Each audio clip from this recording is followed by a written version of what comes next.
به عرض سلام. سرپجویی در هزینه برای بازنشستگی. همه ما به سن خواهیم رسید که دیگر نتوانیم کار کنیم، اما هنوز به پول نیاز داریم تا هزینه های خود را مانند مسکن، غذا، مراقبت های صحی و سایر هزینه ها را بپردازیم. در ایالات متحده زمانی که به سن بزرگتر و کار خود را متوقف می کنید و نام تقاعد یاد می شود. مهم است که پسنداز خود را برای دوران تقاعدی خود پسنداز کنید تا پس از توقف کار کردن منبع درآمد خود را داشته باشید.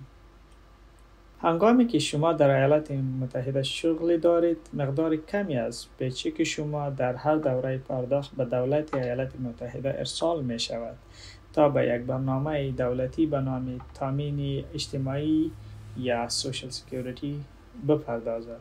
سپس هنگامی که شما تقاعد می شوید و کار خود را متوقف می کنید، می توانید پرداخت های ماهانه از تامین اجتماعی امنیت یا سوشل سکیوریتی برای کمک به پرداخت های و هزینه های روزمره تان را دریافت می کنید.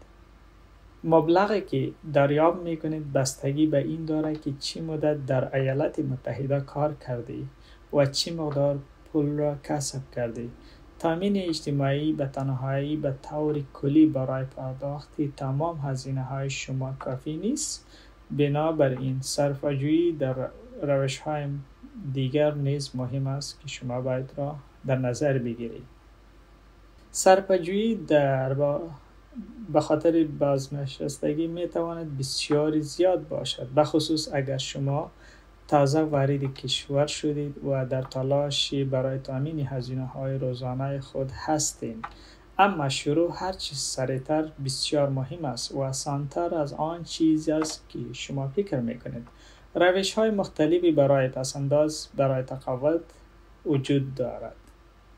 غالباً دفتر کار شما برنامه ویژه را ارائه می دهد که به شما کمک می کند تا به قرار دادن مقدار کمی پول از چک یا چک شما در یک حساب پسنداز برای تقاعد شما پسنداز کنید.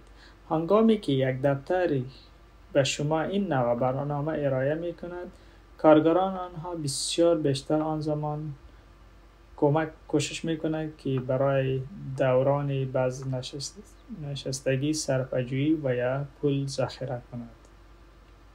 علاوه بر این، برخی از ادارات کار نیز به حساب‌های پسندازی تقاعد کارمندان خود کمک و سهم می‌گیرد. به این حال بسیاری دفاتر در فرمان برنامه‌های پسندازی بازنشستگی را به کارمندان خود ارائه بعضی دفاتر نمی کنند.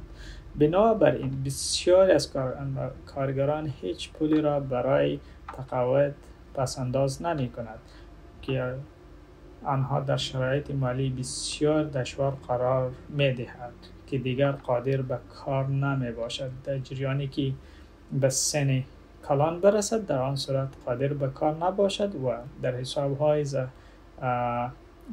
تقاعد پول نداشته باشد و مشکلات روبرو می شود. خبر خوب این است که دفتر خزانه در ایالت ورمانت برنامه را به نام ورمانت سیو ایجاد کرده است تا تمام ورمانترز یا کسایی که در ورمانت زندگی میکنه به آنها کمک کند تا برای بازنشستگی صرفه‌جویی کند. این برنامه در آنجاست تا به پسندازی بازنشستگی برای هر کارمند موضوع را آسان کند. این برنامه بسیاری مشابه به برنامه‌های موفق در سایر ایالات‌های متحده است و کارگرانی که شرکت می‌کنند به طور اوسط حداقل به $2000 در سال برای بازنشستگی خود صرفه‌جویی کند. این پول در حساب پسندازی بازنشستگی با گذشت زمان رشد و اضافه می‌گردد. در اینجا نحوه کار ورمانت سیو به این نوع است. به شروع از دسامبر سال 2024 اداره کار ورمانت که بیشتر از 5 نفر کارمندان دارند برنامه بازنشستگی را به کارگران خود ارائه نکرده است، ملزم است که ثبت نام کند در ورمانت سیوز. هیچ هزینه برای دفاتر برای اشتراک کردن در این برنامه وجود ندارد.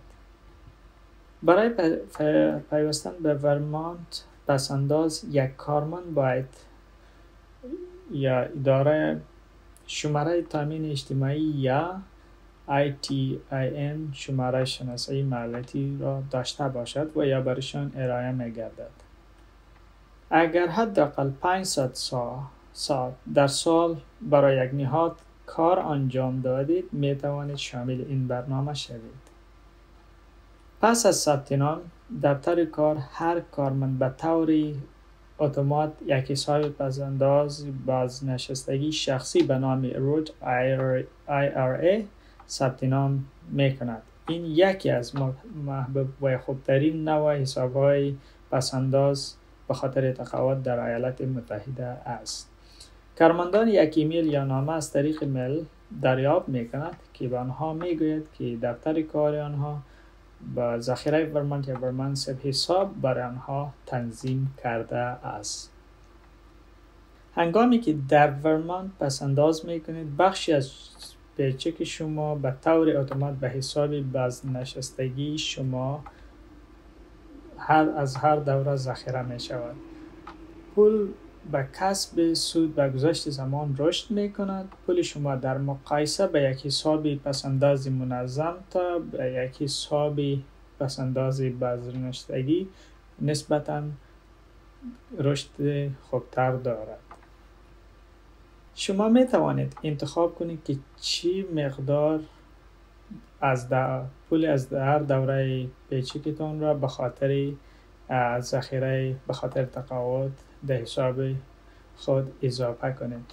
شما می توانید که مبلغ را انتخاب کنید و یا انتخاب نکنید، ولی ورمانت پسنداز به طور اتومات 5% از هر پیچک شما در حساب پسنداز بازنشستگی شما قرار می گیرد و یا اضافه می کند. بنابراین اگر در یک دوره پرداخت شما $1,000 درآمد کسب می کنید، $50 به طور اتومات وارد حساب پسنداز یا به خاطر تقاعدی شما می شود. و یاد داشته باشید که همیشه شما می توانید پول کمتر و یا بیشتر را در اختیار داشته باشید تا به حساب ذخیره به خاطر تقاعد اضافه و یا کمتر کنید. وقتی که وارد حساب ورمانت سبز می شوید، می توانید ببینید که چی مقدار پول را پسنداز می کنید و یا کردین و چی مقدار در حال رشد است. شما می توانید بدون به توجه به سن خود پول را که می خواهید در هر زمان بخواهید پس بگیرید. این مربوط به شما می گردد. همچنین شما می توانید به هیچ وجه بخشی از برنامه ورمانت سب نباشید. حتی اگر نمیخواهید که به آن بپیوندید، می توانید در آینده بپیوندید و شامل شوید. این مربوط به شما می شود. ورمانت سب به گونه طراحی شده که شما سرپنجی به خاطر آینده و از مراقبت خود و خانواده خود کمک کنید. با پول کافی برای پاسخگویی به تمام نیازهای خود در جریانی که بزرگتر و به سن بزرگتر رسیدین داشته باشید. در هنگام هزینه‌های زیاد می توانید پول را پرداخت هزینه خود را از پرداخت هزینه در آن صورت استفاده کنید. اما سرپنجی مقدار کمی از هر پیچک شما کمک می کند تا در زمانی که به سن بزرگتر می رسید از نظر مالی بیشتر شما دسترسی داشته باشید به مقدار پول. برای جزئیات بیشتر در برنامه از دفاتر خود شاید بر شما معلومات ارائه کند و میتونید که به وبسایت مراجعه کنید. همچنین شما میتونید به شماره 833 575 0672 شماره تماس بگیرید و اگر به یک ترجمان احتیاج دارید یا اینترپریتر به زبان انگلیسی یادآور و بعداً زبانی که شما میخواین ترجمان را داشته باشید ذکر آن زبان شوید و منتظر بانید در خط لاین تا ترجمان وصل شود و مشکل خود را ارائه کنید. تشکر.